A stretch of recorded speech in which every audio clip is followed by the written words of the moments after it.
Hi everyone. So today we're going to be talking all about peperomia care. Now I've been telling you guys I've been trying to work on this video and putting it together for you for a while, and it's been a little bit complicated though, because honestly there are over 1,000 different species of peperomia. They are found in various places across the globe, mostly concentrated though in Southern and Central America, but because there are so many different varieties, so many different environments that peperomias grow in, the care can be pretty drastically different sometimes depending on the specific species, but I think I figured out how I'm going to structure it for it to be easy for you guys to follow along and understand in today's video. But the first thing we need to talk about is that there are three main categories of peperomias. So there are peperomias that are epiphytes, so these peperomias grow off the side of other living things such as trees.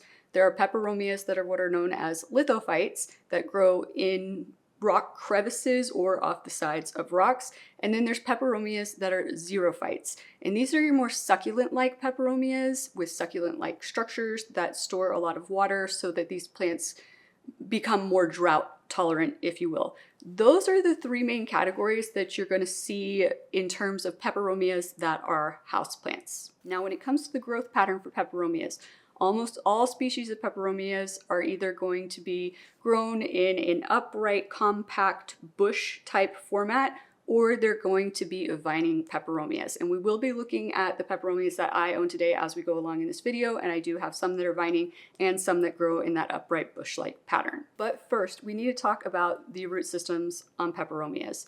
So peperomias have a very minimal, sometimes virtually non-existent root systems, and their roots are just fine, tiny little hairs that are basically just there to help anchor the plant wherever it is living.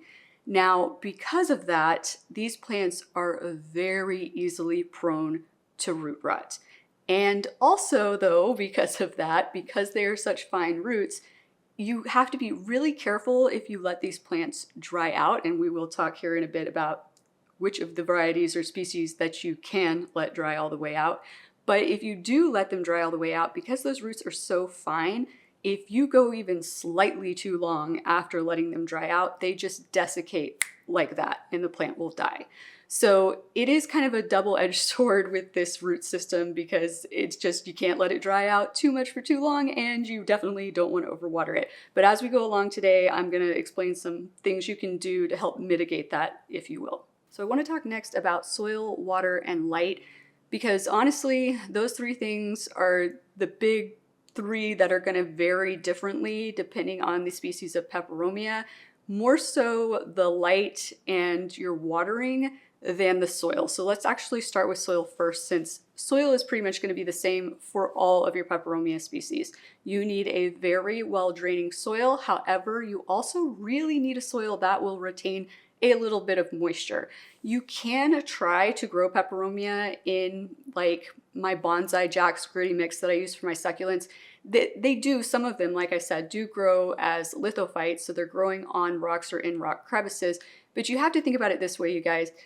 In a rock crevice, there is a dark place where water is gathering, and it's going to stay damp in there. So if you are trying to use some kind of substrate that is basically all rock, such as Bonsai Jack's Gritty Mix, it might not work as well in your home environment, just depending on the kind of light you've got to plant and everything else. It might just dry up too quickly and become a problem. So for that reason, I actually grow all of my peperomia in either a mix of my Bonsai Jack's Gritty Mix and premium potting soil. I basically just do 50% Bonsai Jack's Gritty Mix, 50% premium potting soil, or I grow it in just straight up a store-bought cacti and succulent soil. And I have found that both of those work equally as well because they're well draining. So it's really about making sure that water's just not sitting there around those roots for too long. You want the substrate to get damp, but not like sit there like wet for a while. And then also you want to make sure that there's enough aeration for those roots to get enough oxygen and not get suffocated. And so those soil types really work well for that. Now, probably you guys, what I will do, the ones that I have in my Bonsai Jack's Gritty Mix and premium potting soil combination, when they need to be repotted, I will probably move them to the cacti and succulent soil. I do find that I feel like mine that are in that already do a little bit better. It's not like a huge difference or anything, but it's also easier for me to just buy that pre-made mix than to mix up my own. So that is probably what I will do moving forward. All right, so let's talk about some of the key differences in species and what that means when it comes to watering. So I have brought out, I think we're gonna look at my Peperomia caparatas first, because I think there's more misconception around these type of peperomias when it comes to watering than some of the other species. So with caparatas in the wild, they are either epiphytes or lithophytes, just depends on the region they're in. They will either be found growing on other plants or they will be growing on rocks or in the crevices of rocks. So I'm going to show you my Shumi red, one of my Shumi reds here. First, this is the one I've had the longest. I think I've had this one for probably almost 3. I think we're almost at 3 years now with this one. And it has gotten much bigger, but not crazy big, much bigger for Peperomia, I guess I should say, you guys. Once again, Peperomia stay pretty tight and compact. This is never going to end up being like, you know, some crazy tall plant or anything like that. And Peperomias also do sprout out new plantlets, if you will, when they're growing. So this started as just probably one main plant in there, and now it is a bunch more. I will try to film some closer up footage with my phone to splice in here so you can see all the different base stems that have sprouted off of here. And that just happens naturally on its own. Now, this plant is looking pretty good right now. It probably is going to need to be watered tomorrow or the next day, but it still looks nice and perky, as you can see. But I want you to pay close attention to these leaves and these stems, because this is one of the key things to know when you're trying to figure out watering on these plants. These are relatively thin leaves. Hopefully you can see that. Pretty thin. The stems are pretty thin. They are very kind of succulent looking stems. So the stems are not like on some plants where they're like woody, or the texture is different, I guess I should say. The stems on these kind of are the same texture, look like the same material, if you will, for lack of a better word, as the leaves. Now, because this is a thinner leafed Peperomia, you really have to be careful with these, you guys, when it comes to watering. In my experience, they do not like to dry all the way out at all. So, for example, I'm going to show you my caparata. So that was the Shumi red caparata. This is one of my frost caparatas. This guy needs to be watered right now. So when you go too long on watering on these plants, the leaves and their little stems here will start to get very droopy and very limp. Hopefully you can see just how limp that is.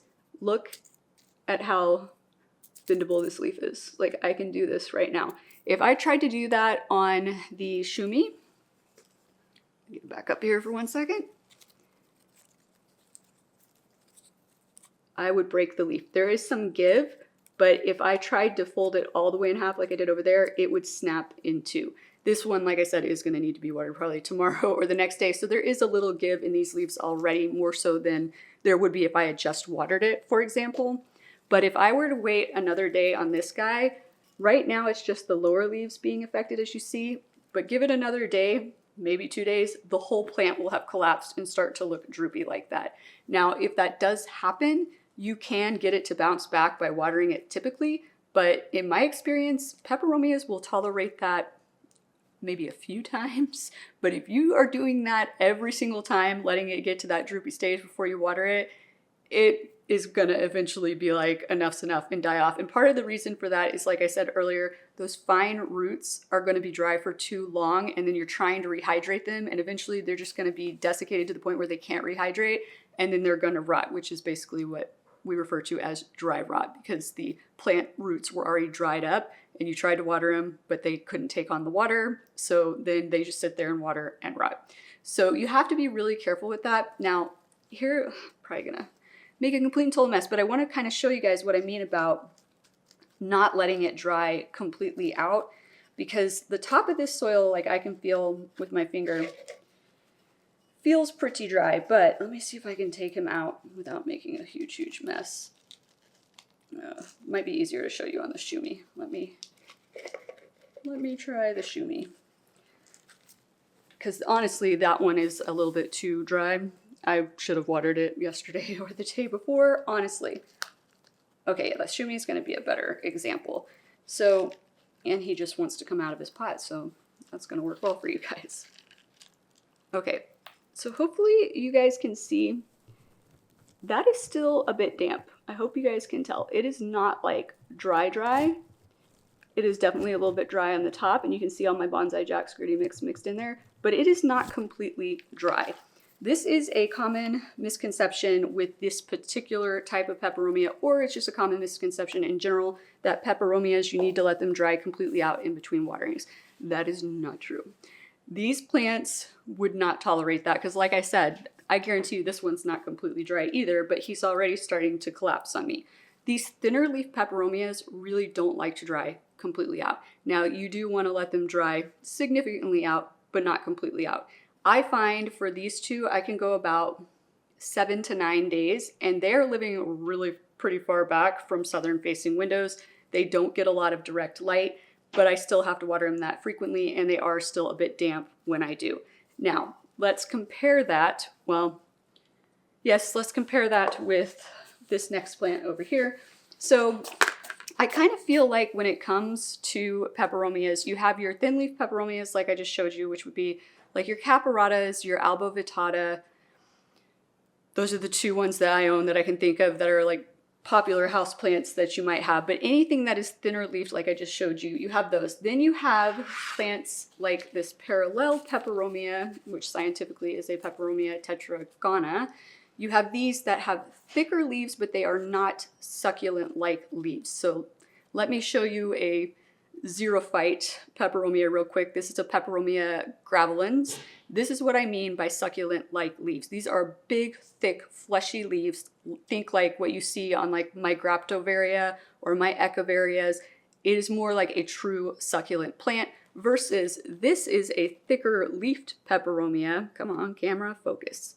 A thicker leafed peperomia than what we were just looking at. Hopefully you can tell these are really stiff leaves. Like I can't bend them at all. They're way, way thicker. They may not look like crazy thick on camera, but they're way thicker, and you can see I can't bend them. And that's not just because of how recently this plant was watered. That's just how this plant is. And hopefully you can see these are much thicker, stronger stems than we just saw on that other plant. So this is what I mean by thick versus thin leafed. And then the gravelans is an example of the succulent type, really, really thick leaves. And there are some things that fall in between. We will look at one of those here in a bit. But when it comes to the thicker leafed ones like this that are not succulent like, I find that these can dry out considerably more than the thinner leafed ones like the caparatas we just looked at without starting to have an issue. Now, it is important to be aware on your thicker leaf peperomias like this. Ooh, I think I might have just cracked that one a little bit. That's how stiff and sturdy these leaves are compared to the caparatas. But yeah, on these, you can let them dry out a bit more, but just be aware that they're not going to start to do the crazy weird droop on you that the other plants do when they dry out. So you've really got to pay attention. That's part of the reason I like to have them in clear pots, the thicker leafed ones like this. So this guy, let's see if I can tell. Yeah, this one is probably going to need to be watered today. I'll probably water it today. So once again, you don't have to let it dry all the way out. It will be fine. But I probably could go another day on this one without it being an issue. But hopefully you guys can see if I can get these leaves out of the way so the camera will focus on the dirt for you. Hopefully you can see it's pretty dry in there, and you can see how tiny and fine that root system is. But I find that these plants will tolerate drying out more just because these leaves are thicker, so they are storing a bit more water and moisture in the leaves. So this guy lives directly in a southern facing window, and as you can see, this actually is a vining type of peperomia. When you buy this at a store, usually it's not this big, and so it just looks like maybe it's an upright peperomia, but technically it is a vining variety. You can put this on a trellis too, though, if you wanted to have it going up something. But yes, this is our first example of an actual vining variety, but this is also an epiphyte or a lithophyte in the wild. So with this plant, honestly, looking at the roots right now, I feel like the roots on this are also just a tad bit thicker than they are on the caparatas. So that also would account for why it can dry out a little more, but as you just saw, they're still super fine. So you just have to be really, really careful with it. And eventually these leaves will start to feel not as stiff, but it's gonna take so long, you guys, that by the time, if you're trying to judge it by that, by the time that happens, you may not be able to revive these roots when you water it. They may be too desiccated, and then you're gonna have a rot situation again. So really just need to stay on top of it and be careful with it. Okay, so then we have the gravelins that we were looking at. So the succulent-like peperomias like that, the xerophytes. With those, you basically can treat them just like you would an actual succulent. You want to let those dry all the way out. You can check those leaves for when they start to feel a little bit squishy, like when they're not quite as firm. That's a good sign that it's starting to use up its water reserves that are in the leaves, and then you can go in and water it. So recap, don't let dry all the way out. If you let it dry out all the way out, it's not going to be the end of the world. Just make sure you water it as soon as it dries all the way out. And then with those more succulent-like ones, yes, let them dry all the way out. So let's talk about lighting. Actually, nope, I told you I had another vining one that I want to talk about. So there is one slight exception, I feel, in my personal opinion, to what I was just saying. I did not bring the plant out here because it is a huge draw to the cats to try to play with it, and that is my beautiful Peperomia prostrata, aka string of turtles. This is a slight exception to the rule I was just telling you because the leaves on this Peperomia prostrata are extremely succulent-like. They are very thick leaves. They have more of that texture and look to like the gravelins that we were looking at, but the vines are so thin on the Peperomia prostrata that you have to be really careful.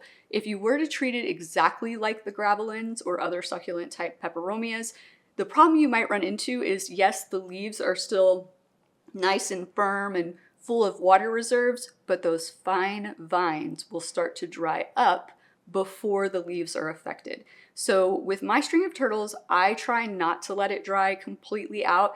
I probably treat it very similarly to how I treat this plant. Like it can get almost all the way dried out, but then I need to go in and water it immediately. I definitely let it dry out more than the caparatas here, but I just try to keep a really close eye on it because, and it is in a clear pot too. Can't recommend clear pots enough, you guys. It is in clear pot too, and I just try to look at it and judge it. And when it gets to maybe like the bottom quarter of the pot looks like it's still damp, that's when I go in and I water it. Peperomia prostrata is a little bit of a different animal, so might be addressing that one kind of on its own as we go through this video. But let's talk about lighting next. So with the succulent-like peperomias, like I said, you can treat them basically like you would any other type of succulent. They can tolerate the most light. Most of them can tolerate direct light. We're talking, if you're in the northern hemisphere, directly in a southern facing window, usually they will be fine. But as always, you guys, just gradually put your plants into brighter light when you bring them home. Look for signs that they're not happy about it, like if they're getting faded or burn spots or anything like that, and move them back out if it's obvious that they're not happy with it. But those are the types of peperomias that really can tolerate the highest level of light. Now, second behind that are going to be your thicker leafed peperomias, such as this guy here. So with this guy, he is directly in a southern facing window, but once again, I have replaced my builder grade windows with upgraded windows that block a lot more of the harshness of the sun. So in my previous windows, this plant might have struggled a bit with that being too much light, but definitely this plant wants a lot of light. So even if you're going for indirect light for this plant, you want bright, bright indirect light. Now for your caparatas, they are an interesting variety, and also the albovitatas will fall into this category as well. I meant to grab my albovitata and I didn't. I will grab that here in a second to show you guys. But with these guys, I find they tolerate a broad range of lighting, but most importantly, they will tolerate shade to an extent. So like I said, this guy and the shumi are both on shelves behind my couch, and they are at least, well, okay, this guy is the furthest away. I think I measured this for you guys one time. I think it's like 11 or 12 feet away from a southern facing window, and it has done fine. Granted, it looks a little droopy right now because I need to water it after this video, but it has been in my possession for probably about 2.5 years. Maybe we might be approaching 3 on this one as well, because I feel like I kind of got all my peperomias around the same time, honestly, or all my caparata varieties around the same time.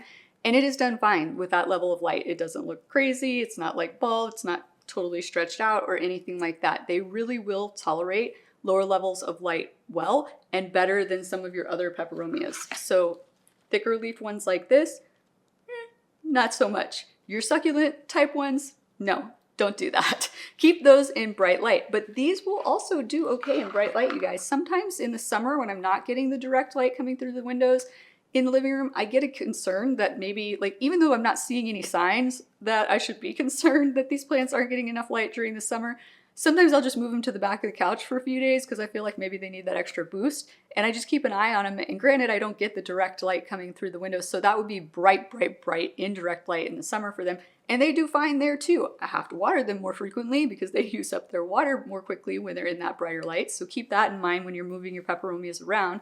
How frequently you're going to have to water them is going to change depending on the lighting situation, but they did fine. No burn, no fading, no anything like that. So probably the most versatile in terms of what type of lighting and where you could put it in your house are the caparatas, and then also the alba vitatas. Let me go grab my alba vitata real quick, you guys, since I keep mentioning it and I don't have it to show you. Okay, so this is my alba vitata. Piccolo banda is the variety. Looks very similar, you guys, to a caparata. It has those ripply leaves. They are very thin leaves, so, but they are, I guess they're about the same thinness as the caparata. This for me has stayed more compact than the caparatas. However, I have seen ones in stores that are considerably bigger and taller than this, so they should eventually get to the size of the caparatas I've been showing you. Now, I do want to show you real quick here because there's a leaf about to fall off because I went a little too long between waterings the last time on this one. Hopefully you can see that leaf kind of dangling right here. So when you go too long, eventually they will just, basically the stem starts to dissolve is kind of what happens. It just pops off. Sometimes it'll completely dry up. This is actually like from one of the flowers, but the stems on the leaves can do this too. And that's what I'm talking about. If you go too long, too many times, and back and forth and everything, it'll start to just drop leaves like that. It's really annoying. Really annoying. That's why you really got to stay on top of watering. Like, watering is like the #1. Like, make sure it's in the right soil, and then make sure you're dialed in on your watering, and then make sure you have the right amount of light, because that's going to affect how quickly it uses up its water. I know it sounds complicated, you guys, but once you figure it out, it's fine. This guy's been living directly in a west-facing window, and it has done fine. I just noticed, though, hopefully you guys can see, it's now 3 plants. So we got 1, 2, 3. These have stayed relatively low. I don't know when this happened. Do you see this? This one is like shot way up and started, and it's not like it lost leaves. It just decided it was going to push a nice long stem and start new growth up there, which is kind of nice. That's what I want the other ones to do too. So I don't know what triggered that, but that makes me extremely happy because I want this plant to get a little bit bigger, you know, but where it is, its size works well. So this plant will basically follow same care requirements as the caparatas. Okay, so we've covered soil, we've covered water, we've covered light. I want to check real quick, you guys. I wanted to tell you on some of the other varieties that are common as houseplants. Ooh, the sun is glaring off of that paper, you guys. Okay, I just wanted to let you know in case you were wondering what type of peperomia some of these were, because you might be wondering where yours falls into this. So we've covered the caparata and alba vitatas. We've covered the parallel. The argyria, this is what is commonly known as your watermelon peperomia. That is actually somewhere in between a thick-leafed peperomia and a thin-leaf peperomia like your caparatas. So that one is going to be able to dry out a little bit more than your caparatas, but I find, and I did used to own one, you guys, that you cannot let it dry out as much as you let like this guy dry out, or the succulent types. That watermelon peperomia is kind of a special case. I will bring it up a little bit more as we go along. Then we have we've talked about the string of turtles already. So these are all epiphytes or lithophytes in the wild. You then have the scandens, also an epiphyte or a lithophyte in the wild. That one is also a slightly thicker leafed peperomia, so a little bit closer to this, you have the obtusifolia. This is commonly, if I recall correctly, also referred to as a baby rubber plant, or maybe also an American rubber plant. So usually when we talk about rubber plants, we're talking about ficuses, so Ficus elasticas, but this is also sometimes referred to as a rubber plant. This plant is a little bit different. It's not super thin leafed, but it's also not stiff leafed. So it's a thicker leafed peperomia, but it's not like stiff like these leaves are. These leaves are like hard. They almost feel like plastic, you guys, like really. So it's a softer leaf, if you will, but it's thicker than your caparatas. So I would kind of care for that one, probably similarly to that watermelon peperomia. Almost, it's almost somewhere between like the watermelon peperomia and a succulent type peperomia. So it can dry out a little bit more, but once again, you just need to keep a close eye on it. Okay, and then we've already talked about the gravelins, which any peperomia you see that looks like that is a succulent like peperomia. All right, so next thing I want to talk about is temperature and humidity, because there's a lot of misconceptions out there around this. So in their native environments, yes, a lot of these peperomias live in high humidity. There are some like rarer forms of peperomia that I feel like are not super common as houseplants that you're going to struggle with if they don't have high humidity. A lot of those kinds of peperomias are really coveted for terrarium and vivarium type situations because they thrive in that high humidity. But most peperomias that you're going to see in your store or that you're going to be bringing into your home, honestly, do pretty well in any type of humidity. So in case you are new here, my humidity in my house right now is crap. It's like one of the coldest days of the year right now. That's why I'm like wearing the beanie and everything, you guys. I'm just trying to stay warm. The humidity, let's see what my gauge says, is at 20% right now in my household. It has been a really cold week here, so yes, this is like the lowest it's been in this house in a long time. We've been ranging between like 20 to maybe 32% humidity. Now in the summer, I range from anywhere from 40 up to like 60, low 60% humidity. But as you can see, all of my peperomias are doing just fine. They do fine all year round for me. Honestly, I don't see a huge change in how they're behaving in the summertime, if I'm being honest with you. When we do have more humidity and longer daylight hours and everything, they really just kind of do their thing and they do the same thing year round, no issue. So if people are trying to tell you that if you're having a problem with peperomias and people are trying to tell you it's due to humidity, unless it's just some really rare peperomia, like that's not common as a houseplant, it might not be what the actual issue is. And if I am not mentioning a specific peperomia that you guys have a question about today, comment down below and let me know, and I will let you know how to address that specific one if you haven't been able to figure it out based on what I've been saying about thickness of leaves and everything else. Now, as far as temperature goes, they want warmer temps.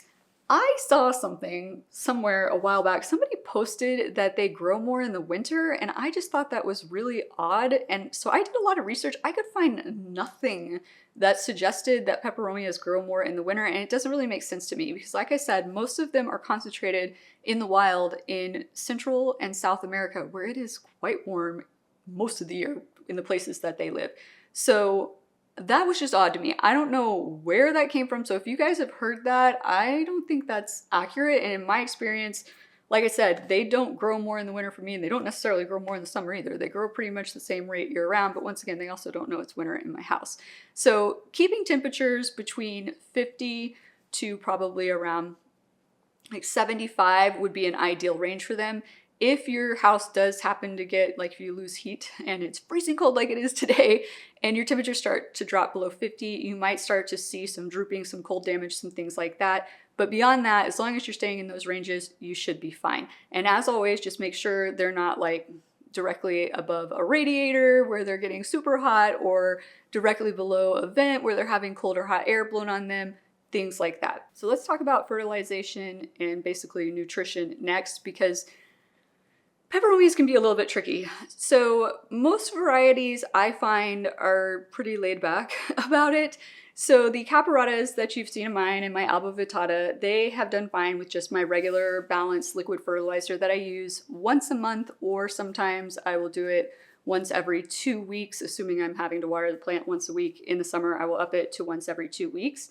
And that balanced fertilizer is just an NPK of 10, 10, 10, has done fine for my caparatas And honestly, my Peperomia prostrata has done fine with it. The Alba vittata has done fine with it. This guy, I kind of feel like might need a little bit of an adjustment. I haven't fully tried it yet, but we are kind of getting a little bit of paleness to some of the leaves there. And so I'm kind of wondering if this isn't a nutrient issue, but I want to talk about that watermelon peperomia again real quick right now. So a lot of people experience problems, unless you live in Australia, I guess, because everybody I see who has a watermelon peperomia who lives in Australia looks amazing. It looks amazing. If I can find a picture on Instagram from someone, I will flash it up here for you. They look amazing. Something about Australia, and they're not even like natively like found in Australia, you guys, but something about Australia, watermelon peperomias like. Now, for the rest of us, we tend to end up with cracked, deformed, ridiculous looking leaves on our watermelon peperomias. I have done a lot of research on this. I used to own watermelon peperomias. I finally gave up and sold mine because I was just like, I am over this. Like, it was just, they are so hard to get to where they do not have those deformed leaves, at least for me. I tried higher humidity. I tried different lighting. I tried everything, you guys. And I even tried changing up the nutrition. Now, I did see a slight change when I changed up the nutrition, and what the main thing I did was increase the amount of calcium that the plant was receiving. So there are amongst peperomias, especially on the thicker leafed varieties, some that are really not tolerant of fertilizers that do not have calcium substitutes in them.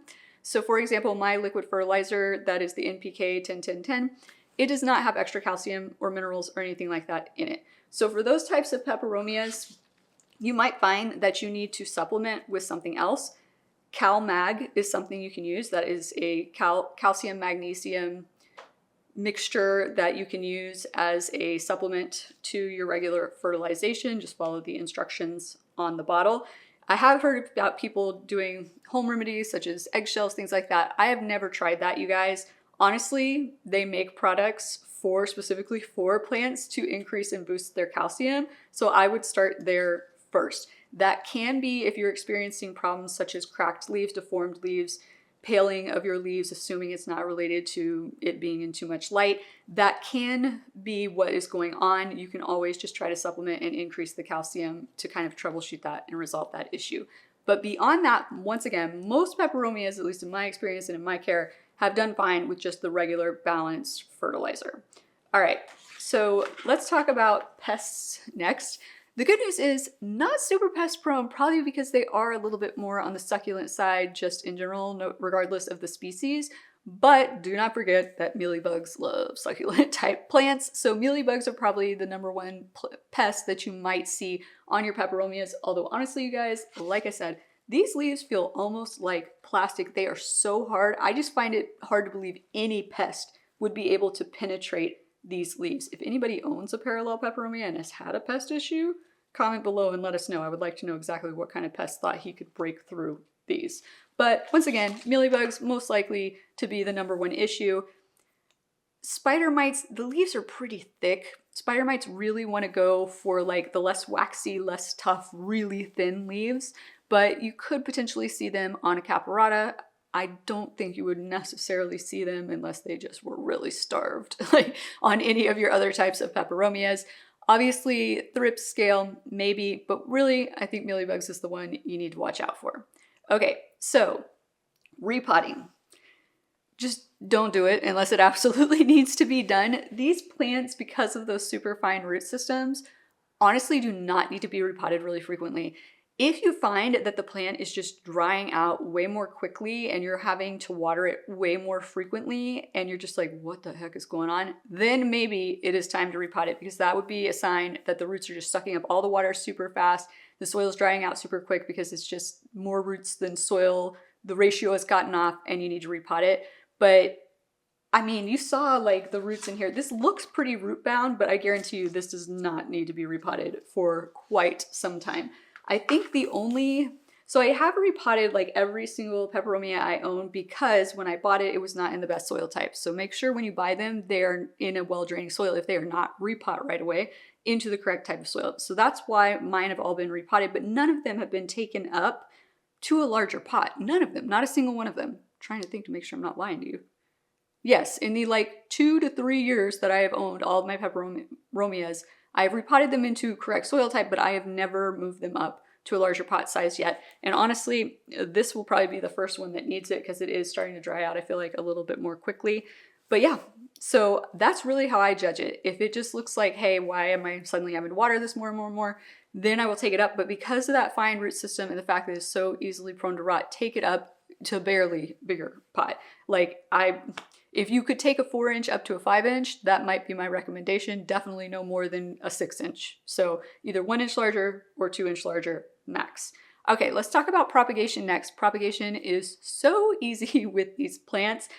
I mean, okay, so I've propagated my frost and I've propagated my shumi multiple times. If you have a non-droopy leaf, this isn't gonna cut it because this leaf's like already like not happy. But if you have a nice perky leaf like we have up here, just cut it off, leave part of the stem on there and just stick it into water. That's basically all you gotta do. You can let it sit out on the counter for like, I don't know, half an hour if you want so that it calluses over a bit. Pop it into water, just leave it there. Eventually it'll start to grow roots. And if you leave it in that water long enough, you guys, it will start to grow more leaves and a whole new plant off the bottom of the stem of that leaf. They are that easy to propagate. Now you can also take most varieties, especially like your caparatas. It's a little bit easier on your stiffer leafed ones, such as like the watermelon peperomia. You can take the actual leaf and stick where the petiole of the leaf connects right here. You can stick this part down into soil and it will start to root as well. But it roots so easily in water, you guys. I find the success rate and the likelihood of it rotting is less in water. I just start them in water and then pot them up after they get roots and start to get new plantlets growing on them. Now for the stiffer leafed and stiffer stemmed, because the watermelon peperomia, you guys, does have thicker, stiffer leaves, but the stems are still relatively similar to what you've seen on the caparata, whereas this is much more like I said, it just feels like plastic practically, you guys. For this, I tried to root this in water and nothing happened. So then basically I took the cutting and I shoved it down into the soil with this pot and it eventually rooted and started growing new leaves. So for varieties like this, I would just remove it. Make sure you have like a place where there is a node. Come on, camera, work with me. Quit trying to focus on my face. Where there's a node like this, make sure that gets underneath the soil and then it should start to root eventually for you. Now you may need to keep that part of the soil, like maybe mist that part of soil with a little mist bottle, a water bottle every few days or something, just to encourage roots to grow, because if you keep letting it dry out, it's not gonna have anything damp to encourage root growth, if that makes sense. So you might need to keep it a little bit more on the moist side while you're trying to get a propagation to root. Then as it starts to root and everything, you can start to care for it as you would normally. Now with the succulent varieties, propagation pretty much happens the same way as it does with regular succulents. You can do the beheading method that I've shown you guys before, where you basically just cut the top of the plant off completely and then just stick that down into some soil and it will start to root. You can also just take a leaf off of it and stick that into soil and it will start to root. Sometimes you can just set it on top of soil and it will start to root. It's really quite easy. Okay guys, last thing we have to talk about. Are peperomias toxic to pets? 9 times out of 10 when I'm doing a care guide for you guys, I'm like, sorry, they're toxic to pets. Well, not today. Peperomias are non-toxic. They are great plants if you do have pets who are prone to messing with your plants and you're worried about them getting sick from it. And I'm talking like all varieties of peperomia are non-toxic, you guys. So good news for those of you with pets or small children who might potentially chomp down on your plants. But I hope you guys have found this video helpful today. If you do still have additional questions, because I know it was a lot, and like I said, there are just over 1,000 different types of species of peperomias. If you have additional questions, feel free to comment down below and I will get back to you as soon as I can. But if you have enjoyed this video, please click that like and or subscribe button down below to help it spread to more people who might have the same questions as you. Thank you so much for joining me today, you guys, and I look forward to seeing you again next time. Aloha!